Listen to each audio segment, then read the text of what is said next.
Top 28 में बहुत से टैलेंटेड, बहुत ज़्यादा टैलेंटेड सिंगर्स थे मेरे साथ। तो फिर भी यही सोच रहा था कि मैं अपना दिल से गाऊंगा, पब्लिक वोटिंग जो भी हो, वोट करे या ना करे, मैं अपना दिल से गाऊंगा और अपना मन से गाऊंगा, यही मैंने सोच के रखा था।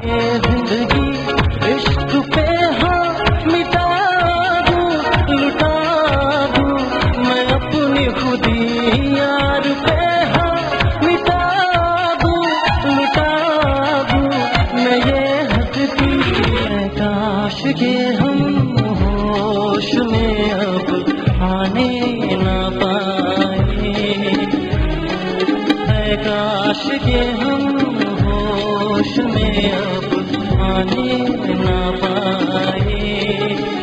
बहुत ही डूबे हुए थे, अब गाना अचानक खत्म हो गया। I wish you could have sang it a little more, but good. I liked it. Day by day आप होश में आते जा रहे हैं। ऐसा लग रहा है कि नहीं, हम ये प्लेटफॉर्म छोड़ेंगे नहीं, और उसके लिए बिल्कुल होश में है आप। और हम बेहोश होते जा रहे हैं। ये पब्लिक सपोर्ट इतना ज़्यादा मिलेगा, इतना लोग मुझे पसंद करेंगे, और पैनल्स में इतना मुझे मौका नहीं देगा कि मैं बॉटम में आऊँ, और इतना ज़्यादा सपोर्ट मिल रहा था। Prashant, we all are with you. The whole of police fraternity in India is with you. आप लगन से गाना गाते जाओ and you will be the Indian Idol. Calcutta police ही मेरे लिए बहुत जिंदगी में बहुत एक इम्पॉर्टेंट हिस्सा बन के आया है। कलकत्ता पुलिस में मैंने ज्वाइन किया, उसके बाद ऑर्केस्ट्रा ज्वाइन किया, उसके बाद ऑर्केस्ट्रा के बाद ऑडिशंस के लिए मेरे दोस्तों ने, कलकत्ता पुलिस के दोस्तों ने SMS भेज दिए थे ऑडिशंस के लिए। तो वहाँ से ऑडिशन पास होने के बाद परमिशन भी कलकत्ता पुलिस ने दिया था मुझे। तो इतना सपोर्ट दे रहे मुझे। Prashant symbolizes the ideal policeman, that he is good in his hobby, he is good as a cop. So this combination is very rare, and I hope others follow. Darjeeling से वो फर्स्ट टाइम कोई Indian idol में आया तो प्रशांत आया है, और हम लोग को इतना खुशी हो रहा है। ये जो पोस्टर है उसका हम दिखाएंगे, और उसको सरप्राइज करने के लिए, उसको मालूम नहीं है, अब हम दिखाने के लिए आए हैं। सिग्नेचर का ऊपर सिग्नेचर है, आप देख सकते हैं, सिग्नेचर के ऊपर सिग्नेचर है। तकरीबन 1000 से तो ऊपर ही है, 1000 मीन्स बहुत सारे 1000 है। सबसे पहले तो मैं ये कहना चाहूँगा कि ये पहली बार हुआ है कि एक नेपाली लड़का इस मुकाम तक पहुंच गया, इस स्टेज तक पहुंच गया है। तो ये मेरे लिए ही नहीं, मेरे फैमिली के लिए नहीं, पूरे देश में, पूरे दुनिया में जितने भी जहाँ भी बसे हुए नेपाली, उन सब के लिए बहुत गर्व की बात है कि मैं आज यहाँ तक हूँ।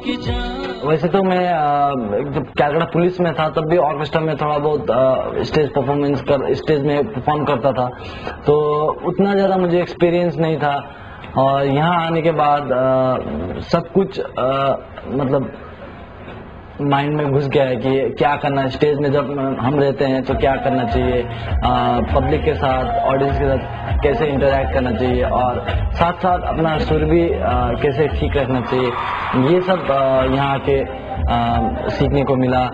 और इतने सारे सिटीज़ में हम लोग ने कॉन्सर्ट किए, तो और ज़्यादा कॉन्फिडेंस बढ़ गया।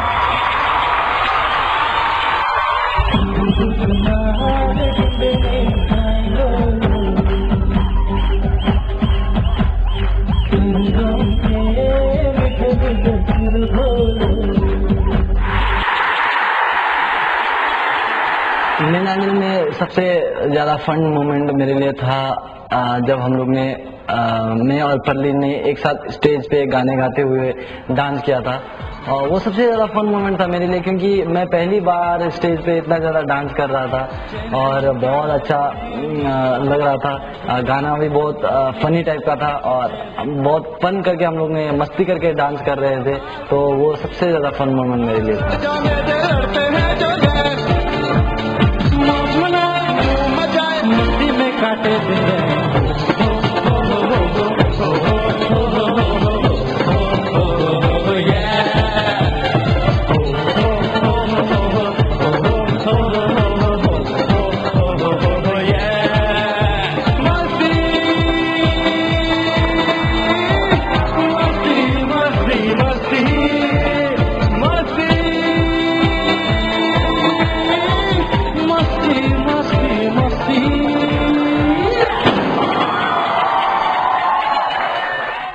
क्वाइट नेचर अच्छा है या खराब, मुझे तो ये पता नहीं है, लेकिन मैं पहले से ही ऐसा हूँ। जो भी मेरा, जिसको भी मैं अपने क्लोज से जिसको देखता हूँ उसी के साथ ज़्यादातर मैं टाइम बिताऊंगा। जैसे इंडियन आइडल में आने के बाद अमित और अभिषेक से मैं बहुत ही ज़्यादा क्लोज था। उनके साथ ईच एंड एवरीथिंग मैं शेयर कर रहा था, और बाकी सब लोग मेरे बहुत अच्छे दोस्त थे। सबके साथ अच्छी तरह से बात करता था मैं, लेकिन थोड़ा शाय फील करता था मैं कि कोई कुछ गलत ना बोल बैठूं, कोई कुछ ये ना कर बैठूं, तो थोड़ा चुपचाप, इसलिए मैं तो ज़्यादा चुपचाप ही रहता हूं। और उतना ज़्यादा लड़कियों से तो उतना ज़्यादा बात ही नहीं करता था मैं। लड़कों से भी कई ऐसे लड़के थे जिसके साथ मैं बहुत ही ज़्यादा कम बात करता था, और मस्ती मजाक भी बहुत कम करता था। बस ये अमित और अभिषेक ये दोनों हैं जो जिसके साथ मैं बहुत ज़्यादा मस्ती करता, बहुत ज़्यादा बात करता।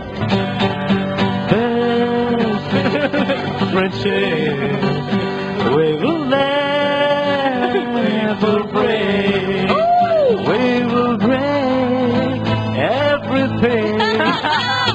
We are not going to break our friendship. प्रशांत ने तो एक ऑर्केस्ट्रा में गाया था पहले, और अब वो इंडियन आइडल के फाइनल राउंड्स में आ गया है, तो बहुत बड़ी बात होती है। और इससे साफ जाहिर होता है कि उनके अंदर एक स्ट्रगल करने की एक चाह है, जो आई थिंक हर इंडियन में ज़रूरी होता है टू रीच समवेयर। तो आई थिंक वो ज़रूर ही बहुत ऊंचाइयां छुएंगे।